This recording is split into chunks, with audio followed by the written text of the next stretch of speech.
Hey everyone, welcome back, y'all. It has been a very long time since I've been back on this channel.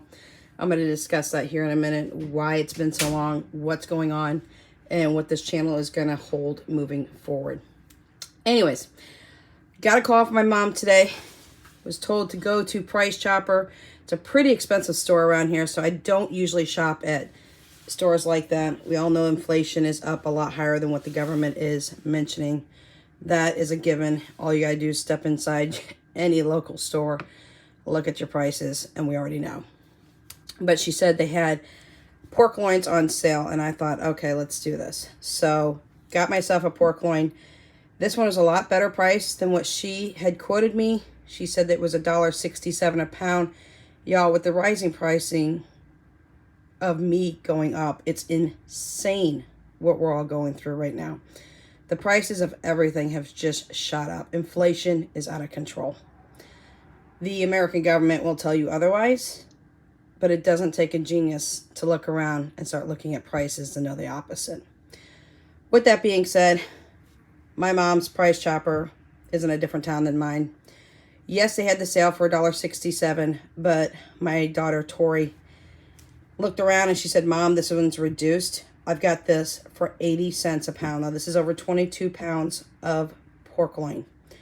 80 cents a pound, y'all. This is cheaper than just a pack of hot dogs. A pack of hot dogs right now is going for over $1 just for your bar-ass hot dogs at your local Walmart. So, and that's for a pound of hot dogs, the cheap hot dogs. 80 cents a pound. I'm going to break this down. Now, I have always religiously told y'all, freezer paper, freezer paper, freezer paper. Go over to your aisle that has the saran wrap, tin foil, Ziploc baggies, all of that. Bypass it all.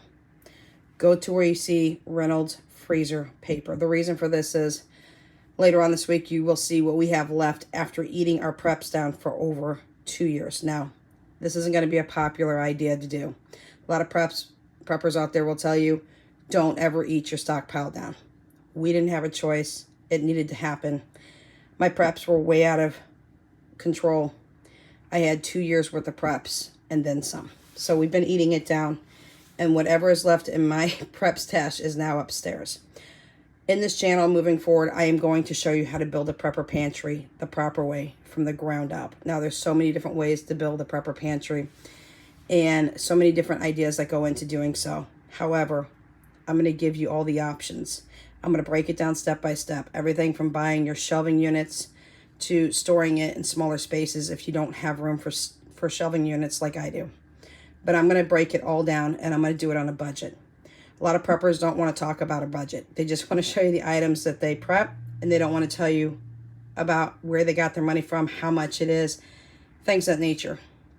I'm not going to do that, y'all. I'm going to show you everything. I'm going to be as transparent as humanly possible. I've taken down over 375 videos. I was going to change my channel to something else. And I decided, no, that's not who I am.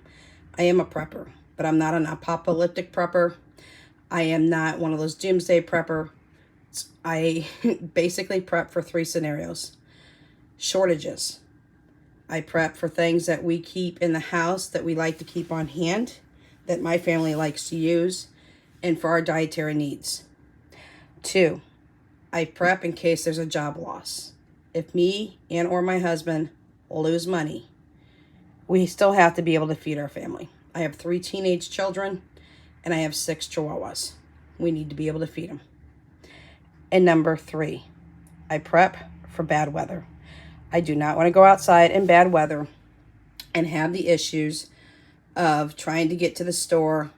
Don't want to get into the accidents because of the way others are driving, or maybe the way that I'm in a vehicle and it just goes off the road. Anything could happen. Those are the 3 reasons I prep for.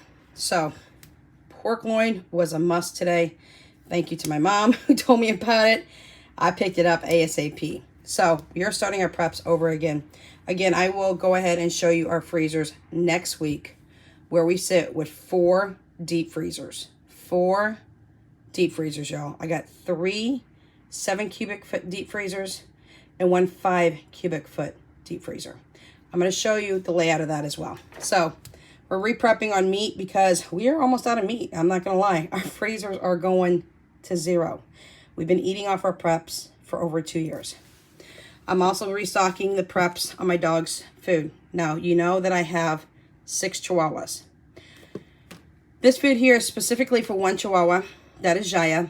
And Jaya has an intolerance to grains. So this is a sweet potato and lentil.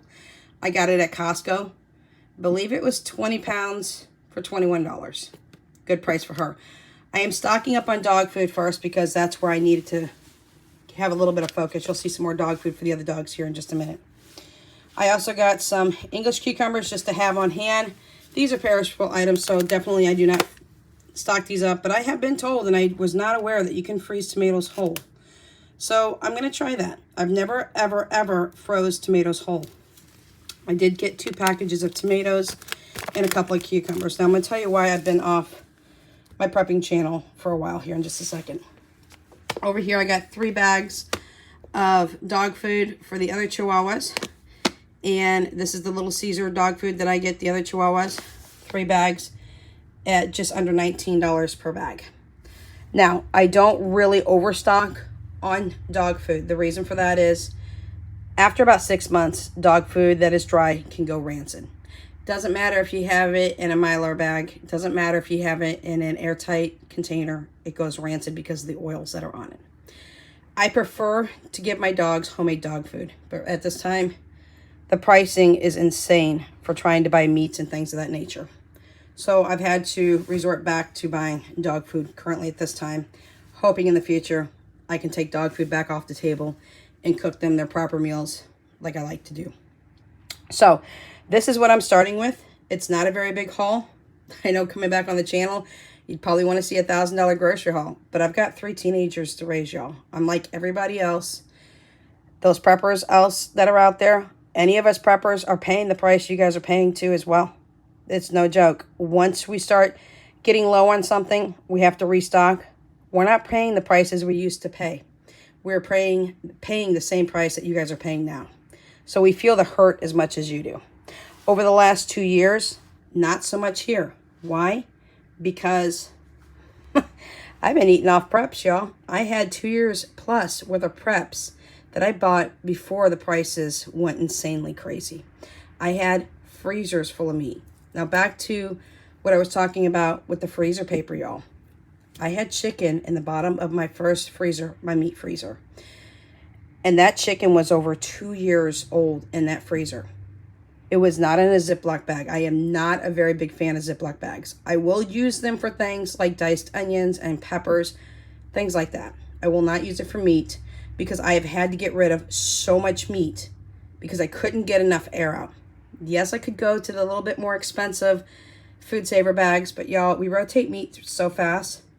We're not doing that either. It's not cost worthy for us or cost effective. Butcher paper, freezer paper, whatever you want to call it. At Walmart, I buy my freezer paper in big rolls. That chicken breast at the bottom of my freezer was over 2 years old, was wrapped in freezer paper, said chicken breast ×4 on the outside and had the date. That's how I knew it was over 2 years old. We just ate it this past 4th of July, and you would have thought that I bought that chicken at the store that day. It was fresh, without freezer burn, and the packaging is so much easier when you can take freezer paper, package it up, put a little piece of tape on it, and write on it. I have Sharpies. I write on my packages all the time. If you process any kind of animal, the paper products that you get back around that processed meat is freezer paper, aka butcher paper. You don't go through a whole cow in 2 or 3 months. And if you buy a couple of cows, a couple of pigs, that meat's going to have to last a long time in the freezer. Freezer paper, aka butcher paper.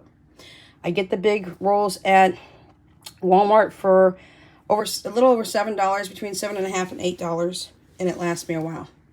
I'm going to cut this down into portions, y'all. Portions, 1 pound portions. I'm going to mark it. I'm going to date it. I'm going to put it in my first freezer, which is my meat freezer, which is completely empty. I will take you down there. I will show you the other freezers that we have down there, I will show you a setup that I'm going to do and show you how to do this the right way. Now, back during the pandemic, people were freaking out. They were a lot of preppers, not all, by no means not all. A lot of new preppers came online and they literally just started to make people panic when it came to food. And a lot of us preppers got shafted and basically it was our fault that the toilet paper was gone. It was our fault that the paper towels were gone. Y'all, when this went down with the pandemic, I had years worth of toilet paper and paper towels in my house. I didn't have to go get any of that. And a lot of other preppers didn't. And a lot of people who aren't even preppers didn't have to. So there was a lot of stigmatism against preppers. And I just felt the need to take a step back. I never, ever, ever use clickbait for my videos. I'm completely transparent and honest. And I give it to you guys straight. I don't use fear tactics. I don't use any of that BS to gain subscribers or to even try to gain anything off anybody. Many times I went ahead and had companies reach out to me, and if I don't use their product, I won't promote their products. I do not use those ready-to-eat meal containers and packages and ready-to-eat meal, you know, where they have the 30-day supply. Y'all, that is garbage. That stuff is garbage, and if you've ever tasted it, you'd rather eat dog food. So I wouldn't promote those companies. I just flat out wouldn't do it. Other preppers will, because they'll gain some monetary value and they'll gain free products. I won't do it. My household won't eat it, and I won't stock it. I'm going to teach you how to stock the proper way with the understanding of inflation, with the understanding that maybe you don't have that much money to spend on extra groceries when you're just trying to survive with the groceries that you have to buy on a weekly basis. So that's why I took down all of my other videos. The reason for that is I didn't want people coming in and seeing how much I had in my preps from those years and think, well, okay, here we go again. Someone who has so many preps on hand, they're not going to understand where I'm coming from when I'm just starting to prep. Trust me, I understand where you all are coming from. I had to start from ground zero myself. I'm going to go back and start from ground zero. I'm going to tell you guys mistakes I've made. I'm going to tell you what I'm changing, and I'm going to walk you all through this step by step.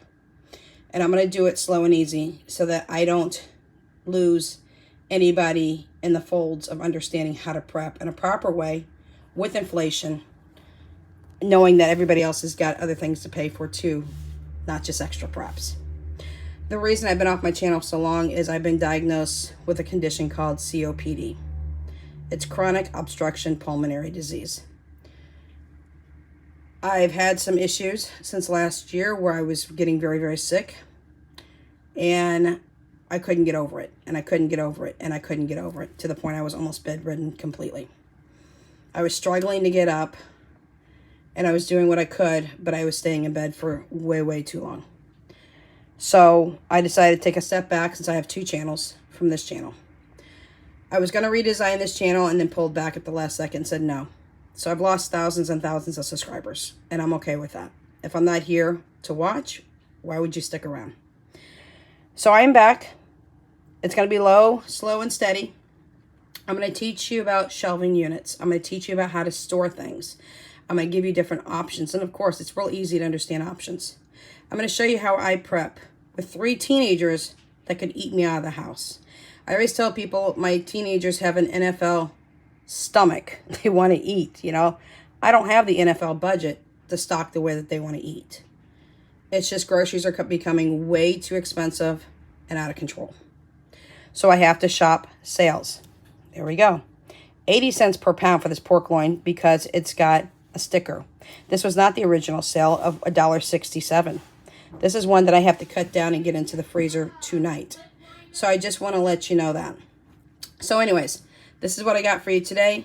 You'll be seeing a lot more videos coming at you. I'm going to break down my prep list. I'm going to break down my meals. I'm going to show you exactly what I'm doing because I have bought a bread machine cookbook. I'm tired of paying the price for bread. I'm tired of saying I'm going to make bread. I'm going to make bread. I'm going to make our own buns, our own rolls. I bought things to do that. So I'm going to go ahead and try to slash that price of the breads to make room for other preps that I need to get. So if you're interested in anything that I've had to say today, go ahead and click on the subscribe button and just watch. You always have the ability to unsubscribe if you're not interested. Again, I don't clickbait people. I don't say things that aren't what they are. And I'm real. I'm down to earth. So I'm back full time. But I'm back in a slow and steady way. And I want to show you all how to do things in the right manner, without stress, without pulling from other budgets that you have in your house. You don't want to use your pet fund that you're saving for pets in case something happens emergency-wise to buy pork loin. You know, you're going to have to stock up some money on the side. You're going to have to save. You're going to have to look at sales. And you're going to have to do a couple of different things. We'll discuss those items in a further video down the line, but that will be coming up here shortly. So, just letting you all know, I'm back. We're restocking. I'll show you what I have left of my preps from eating them down for 2.5 years. I'll show you my plan to rebuild my prepper pantry from the ground up, starting with shelving units on down the line. I'll show you my deep freezers where we're at there, and I'll show you how to build the plan that fits your needs, your budgets, and your dietary restrictions. Catch you in the next video. Until then, Without Limits is out.